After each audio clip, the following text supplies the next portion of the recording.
We've had almost 30 million soundings. These are depth measurements that have been collected by volunteers who have this type of technology on their boat. There's a years-long effort underway right now to fully map the bottom of all 5 Great Lakes, along with the ship and airplane wrecks, and you might be able to help.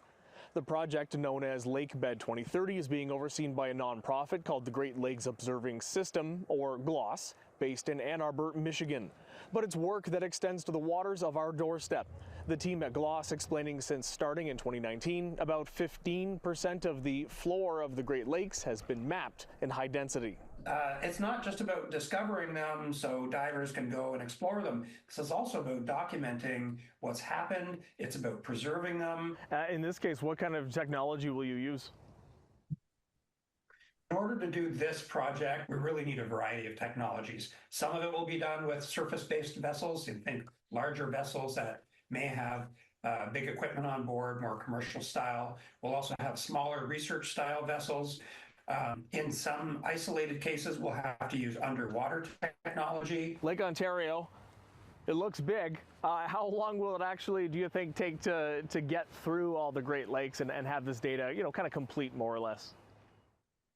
Yeah, that is something that people sometimes forget, particularly those who don't live in the Great Lakes. They forget how big the Great Lakes are. We could do it in as little as 8 years, all 5 Great Lakes, but that would be vessels operating almost all the time.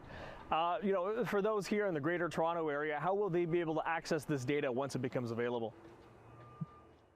So all of the data is publicly available already, fortunately. At GLOSS, we're also building an application that is publicly available through the web where the public can access this data and see the results. Sometimes the raw data is not so interesting. People want to see a picture of what it looks like down there.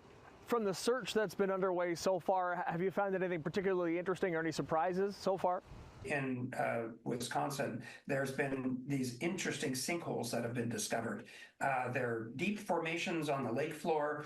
They have different habitat that lives inside them. Now, while GLOSS is coordinating this effort, they don't exactly have a massive fleet of ships and are hoping to partner with other vessel operators, including other nonprofits, businesses, and even private individuals willing to collect and share their sonar data of the lakebed.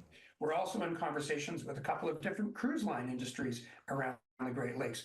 If you have a boat with sonar scanning technology on board and would like to help, you're invited to get in touch with the Great Lakes Observing System. For City News, I'm David Zura.